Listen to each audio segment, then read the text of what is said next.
We need Marjorie Hammond and Mike Hattori. So the next person I have would be Charlotte. Charlotte here? Yeah. Right.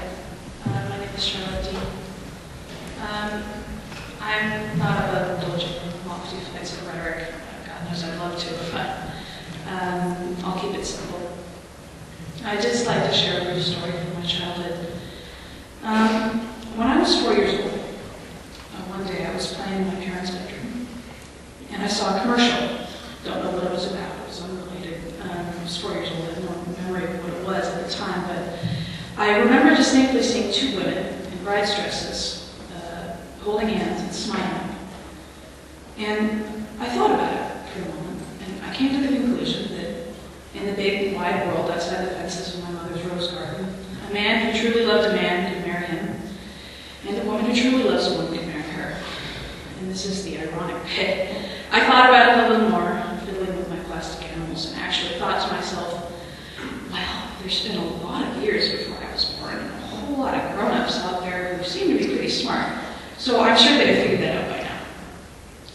Imagine my surprise and dismay when 3 years later, exposed to an increasingly conditioned Catholic playground, that it was not so. But my point is that for 3 happy years, I lived with the innocent belief that any marriage was fully accepted by the society I knew so little about. I didn't think it was odd or immoral.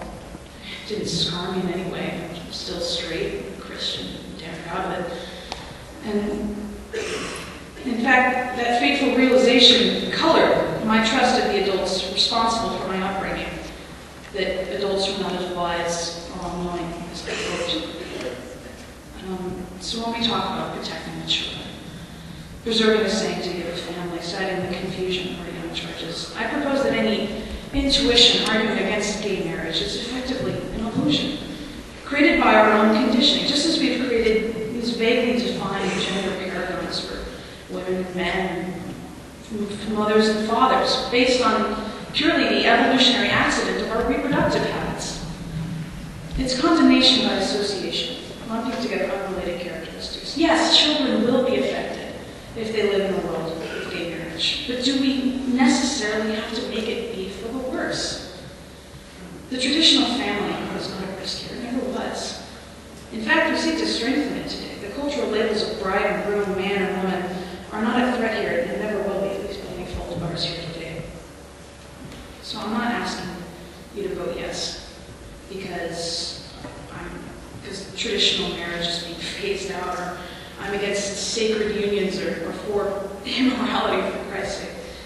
But because as any young child who has not yet been indoctrinated into societal taboo can say, when one loves another, it simply makes sense. Thank you. Thank you for your